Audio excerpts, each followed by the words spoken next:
समझ नहीं आ रहा अपने सैलरी इंक्रीमेंट का क्या करूं। बेटा इतना क्या सोच रहा है? अपने म्यूचुअल फंड्स के एसआईपी का टॉप अप करा ले। This is the right time. क्या समझ में नहीं आया?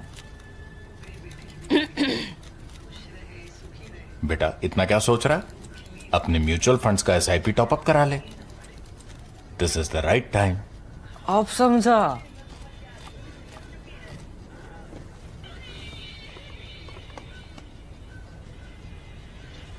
Mutual fund investments are subject to market risks. Read all scheme-related documents carefully.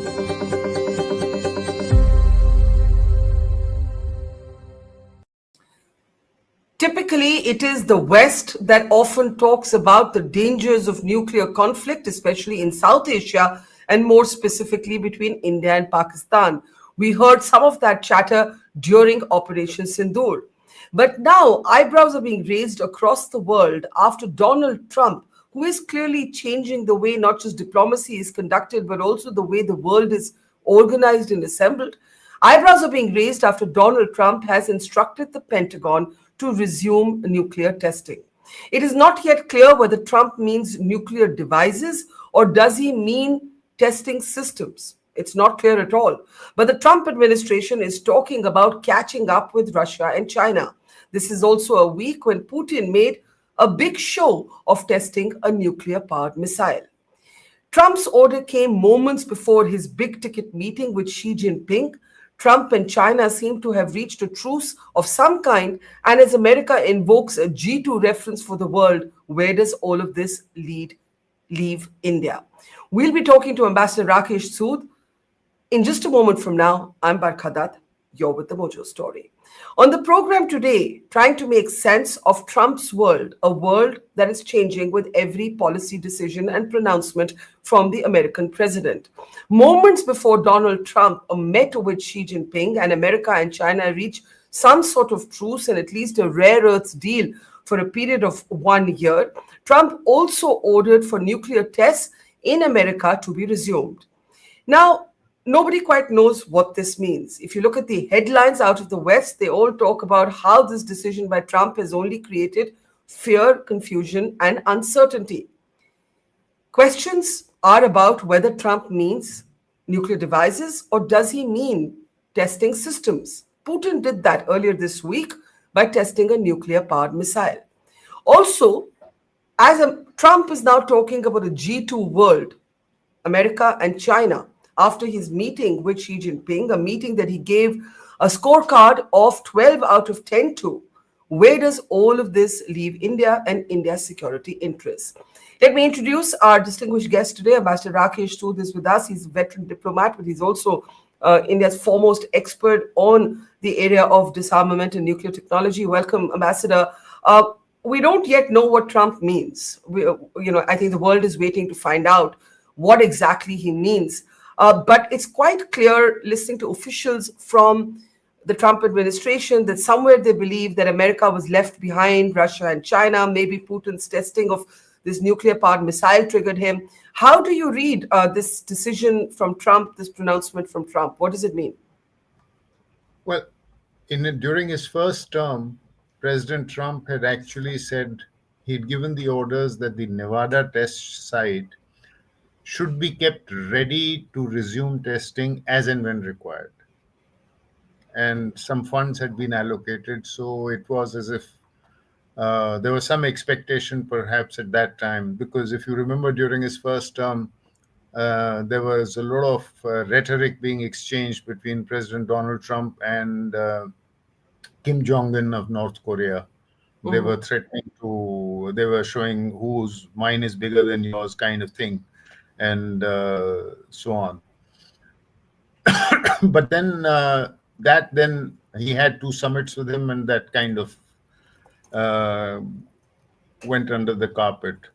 This time, I think he has been encouraged also by the Russian test of the Buravestnik, which is a very unusual missile because it is the first. It's actually a cruise missile which flies at a very low altitude. Therefore, it cannot be detected by radars or early warning satellites. And secondly, it has almost an indefinite kind of a range because it is nuclear powered. And so it can remain aloft for 10 hours, 12 hours, 15 hours, even more, 24 hours if need be, and then be used to strike. And nuclear propulsion in space is something which has been talked about, but was never tried before. And this is the first time. This puts a whole different complexion on nuclear deterrence, especially among the major powers, which so far have made extensive use of early warning satellites and radar systems to be able to track incoming missiles and have, use that to adopt policies like launch on warning or even preemption if they so desire. But then that is perhaps what has led to President Trump's announcement on social media saying that he has given orders for resumption of testing. But as you pointed out, there are some experts who have said, well, it's not very clear whether he is going to resume testing, explosive testing. Because mind you, the US, like Russia and like China, have been undertaking what is called non-explosive testing or zero yield testing. What they have refrained from is explosive testing. So people are speculating whether does he mean explosive testing or does he mean testing of existing systems, in which case they could test other aspects of systems, but not necessarily an explosive test of the nuclear warhead.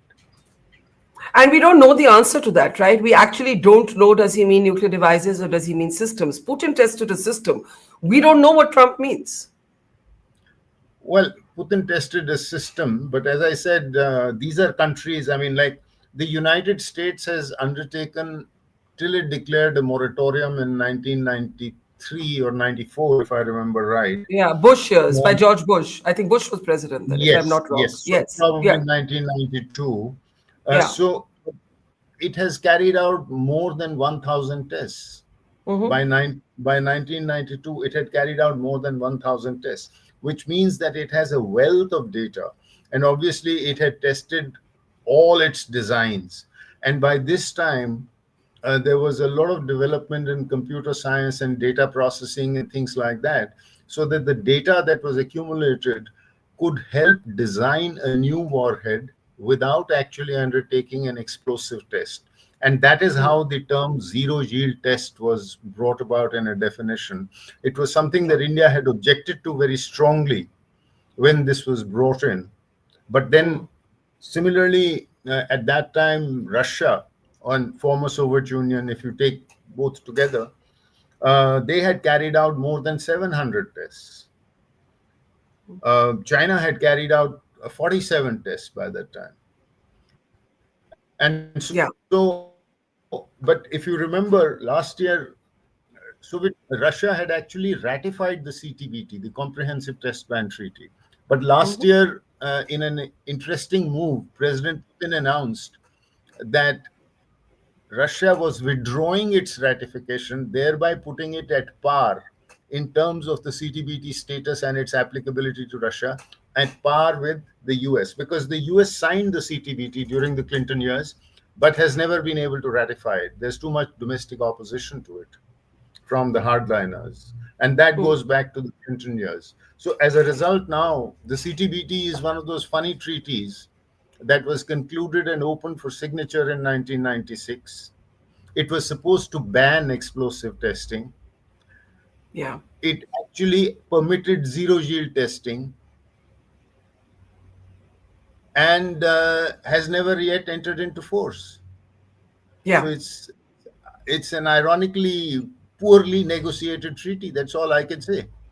But there are many things ironic about this moment. I don't know if you've seen there's a new movie out on Netflix called A House of Dynamite. And it is actually about this. It's actually about what happens when America is attacked by an unattributed nuclear missile, which the Americans think has come from North Korea. But, I won't give away the rest of the movie. It's just odd that this movie has released this week as Trump has announced this. Maybe it's just coincidence. My question to you is this. What does this mean for us? Does it mean anything for us? Or these are the sort of the big three having their own contestation? We don't have any role in it. There have been a lot of people who've called for India to review its no first use doctrine, given the security situation in the neighborhood. There are others, of course, who argue that it has given us a kind of moral advantage as a responsible nuclear power, and we should hold on to that. What do you think of that, this voluntary no first use doctrine that we have always embraced? How do you see that? Well, it depends on how India perceives its threats. And let me say, we don't perceive an existential threat from China, in the sense that whatever dispute we may have with China, we don't think that the Chinese are going to attack us, and if it escalates, with nuclear weapons and then come and occupy New Delhi. So in that sense, it does not threaten the existence of India. I think it is fair enough to say that we don't see Pakistan also as an existential threat. So therefore, based on our threat perception, and these are the two adversaries, we are not looking at any other country as even a potential adversary. And so therefore, from that point of view, if we don't see either as an existential threat, then do we need to deploy nuclear weapons as weapons of war fighting or as weapons of deterrence? That is the question. And so far, the governments have chosen to answer it as in favor of the fact that nuclear weapons for India are weapons of deterrence. Now, you go back to the US and Soviet period, the Cold War, or where US is today. US sees nuclear weapons as weapons of war fighting. They also provide nuclear guarantees or a nuclear umbrella to their allies. In Asia, for example, Japan or South Korea are protected by the US nuclear umbrella because that keeps them from developing nuclear weapons, or countries in Europe, say Germany and so on.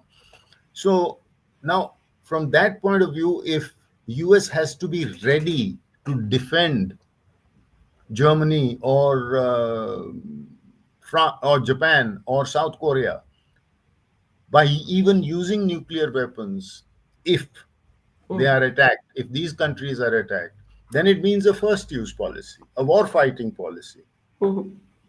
Whereas we don't provide any nuclear umbrellas to any other country. It's just meant for us. And so we have to look at it in terms of what our threat environment is, what our threat perceptions are, what is our assessment of our threat perceptions. So therefore, while I fully understand that we must keep no policy is written and carved in stone, and therefore we must keep updating it from time to time, say every 5 years, taking into account the changing security environment and taking into account changing scientific and technological developments. So far, I think that we have done well to retain the no first use policy. Because let me also point out, to move from no first use to first use is not merely deleting one word in your policy document. It's not just that you make it from no first use, you delete no, and it becomes first use. Yes. It means that you have to develop a new system of first use. Means that you have to have early warning systems. It also means that you must have a range of nuclear weapons, because right now we talk of inflicting unacceptable damage with a no first use policy. But if we have to have a first use policy, then you can't employ your entire arsenal at first use. You will use it, there will be certain red lines and certain signaling which will have to be undertaken. So your arsenal composition will need to change. Command and control levels will perhaps need to be delegated and will need to then be made more hierarchical, in the sense that a low yield weapon could perhaps be delegated for battlefield use or something like that, and up the chain, as it were. Now, so it would require a fair bit of revision, and that's why. But if need be, we could certainly discard the no first use policy.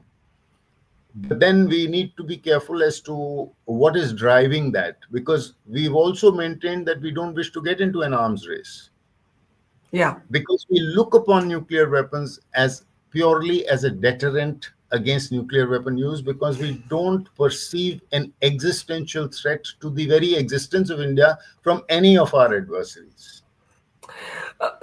Point taken, but talking a little bit about the changed security environment for India, given the fact that a lot of security assumptions have played on the narrative that America sees India as a countervailing force to the rise of China. That may not be the case anymore in the Trump years. We have seen Trump strike some sort of deal, still untested, with Xi Jinping. We have seen a kind of temporary truce between the two parties. He slashed China's tariffs to 47%. He didn't even talk about the China purchase of Russian oil.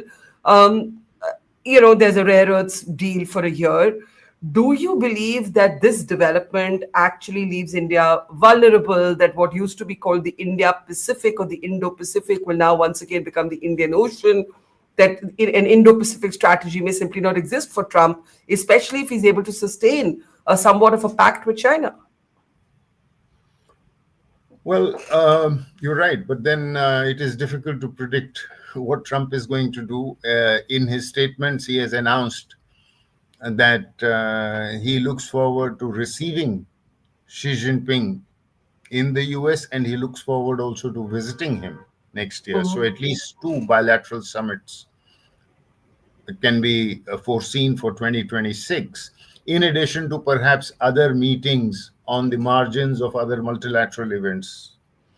But at the same time, we continue to get ambivalent voices about the dates for fixing of the Quad Summit, which is supposed to be held in India, for which we are a bit hesitant, and President Trump doesn't want to seem to commit to a date.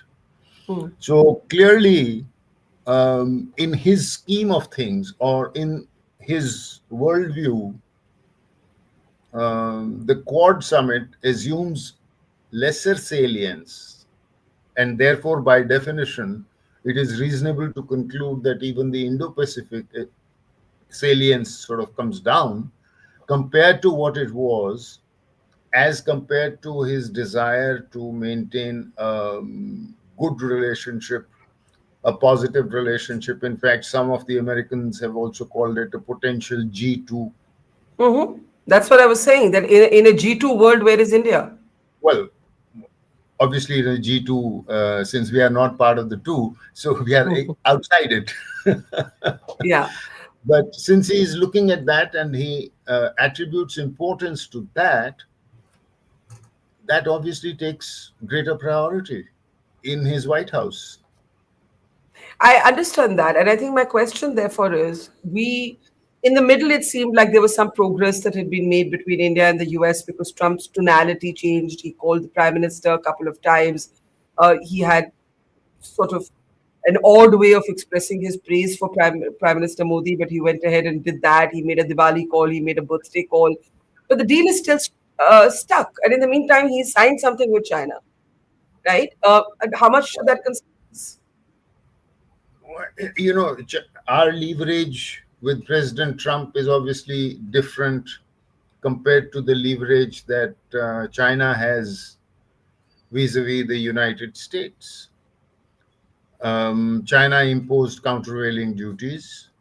China stopped buying soybeans from United States, thereby hurting a key chunk of President Trump's voter base, the MAGA base, so to say. China also, because of the fact that it controls, depending on how you slice it, if you look at certain rare earths, it controls anywhere from 70 to 90% or 60 to 90%. If you look at its processing capabilities, then if you take the whole rare earth sector as a whole, then the Chinese control on that market is more than 70%. And that has led to certain difficulties in industries across the board, particularly the high-tech industries involving rechargeable batteries in terms of for chips, high-value chips and things like that. Also for defense industry, because a lot of these very modern, sophisticated fighter aircraft require certain small quantities of rare earths, and so the supply chains get upset. And so therefore the Chinese leverage, and China has said that for 1 year they will lift these restrictions. So once again, both sides are kind of testing the waters to see whether this page that they have turned after 6 months of rhetoric about tariffs and so on, this they've turned a new page. Is this going to be possible to build upon, or will it somewhere will they find it difficult and things will go back, or they will go into the reverse gear? It's tough to say, but we don't have that kind of leverage. So we have to work. We are trying. As we've said, we've had many rounds of talks. Commerce Minister Piyush Goyal has been making encouraging sounds recently. We'll have to wait and see. I mean, nothing is concluded till everything is concluded. You can't till it is ready for signature, as it were, until Trump has said, "All right, this is a good deal." But at the same time, one thing is there.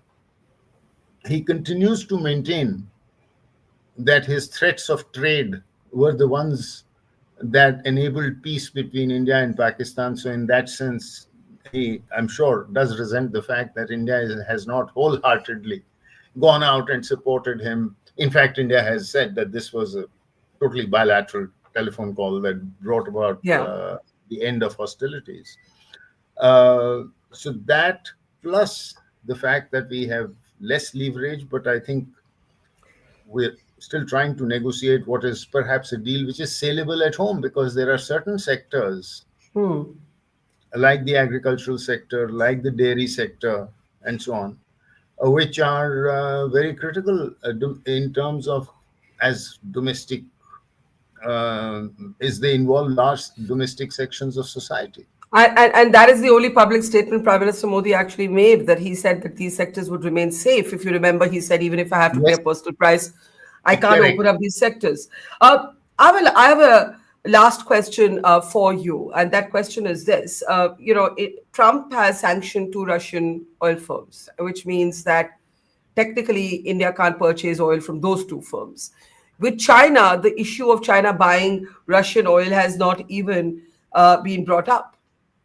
And the question is this: there are those who believe that it's time to let go of this position that we won't, we'll on Russian oil, because in any case it was a statedly a commercial position and not an ideological one. In other words, we've said we'll buy oil where it's cheapest, right?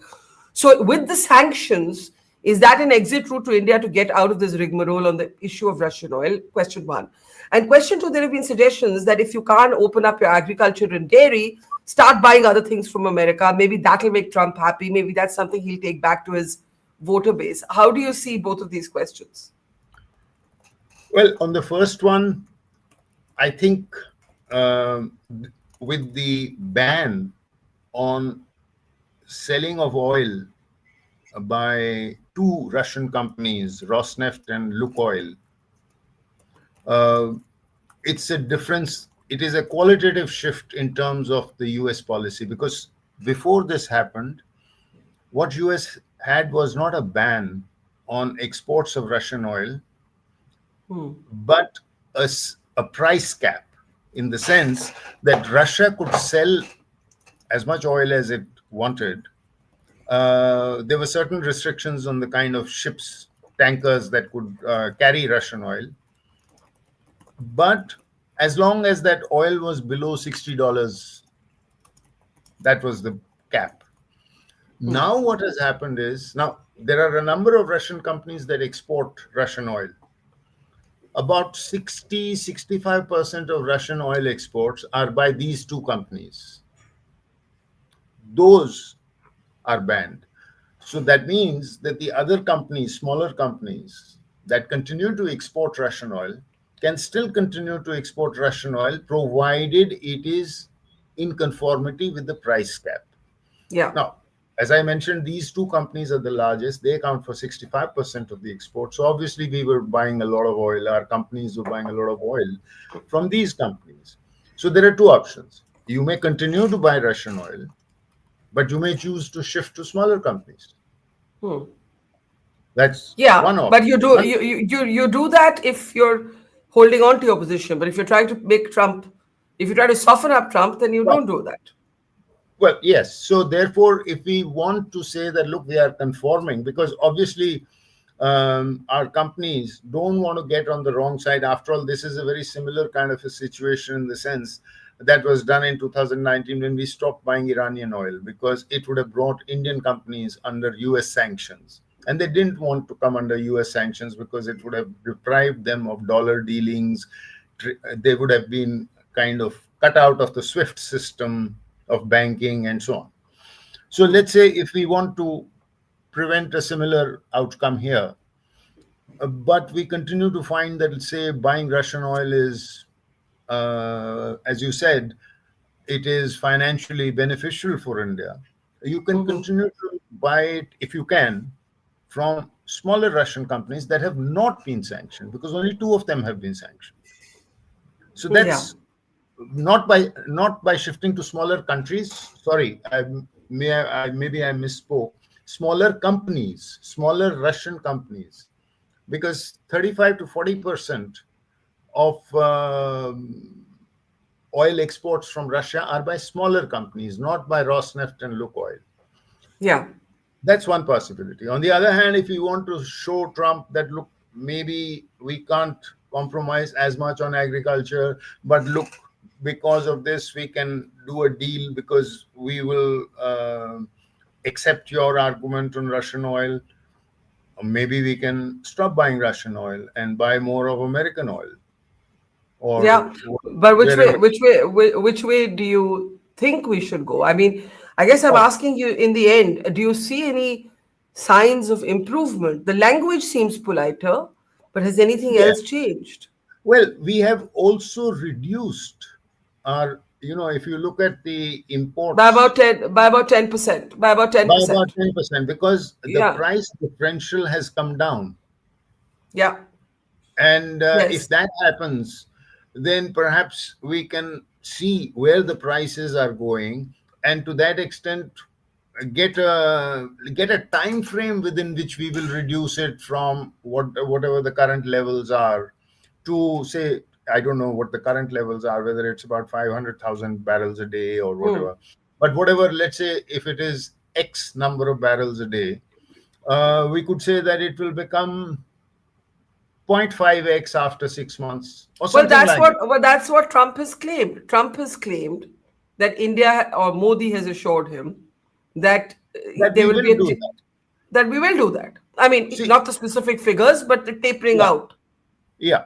But the thing is that Prime Minister Modi cannot be seen in a domestic environment as Yeah, succumbing to pressure from Trump, especially when Trump continues to say, my good friend Modi, and he yeah, keeps saying, oh, he's a very tough man and all the rest of it, but he continues to yeah, say nice things about him.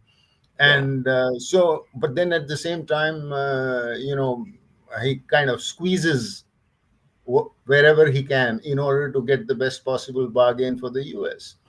Now, that puts Prime Minister Modi obviously in a difficult position, because he doesn't like to be seen as having been squeezed, and least of all by somebody who's calling him a good friend. that's right. So in conclusion, how would you describe the state of play between India and the US, given all of these developments that have taken place in the last week?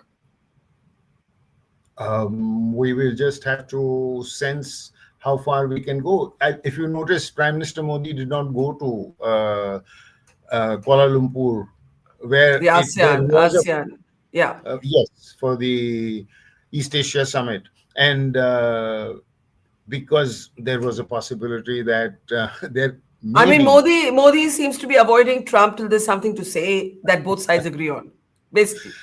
Well, exactly. I mean, he kind of chose to not get into that, because then it also becomes difficult to control how it Plays out. plays out in media. I Yeah. mean, there could be a Interesting certain times. yes, that of course, needless to say. Thank you, Ambassador Rakesh Sood. Always a pleasure. Learn a lot from you. Thank you so much for your time. Take care. Thank you. Thank Bye-bye. you. Bye. It's great to see you here. Thank you for watching our work. If you haven't subscribed yet, don't forget to click the bell icon and subscribe to Mojo Story and support independent, robust journalism.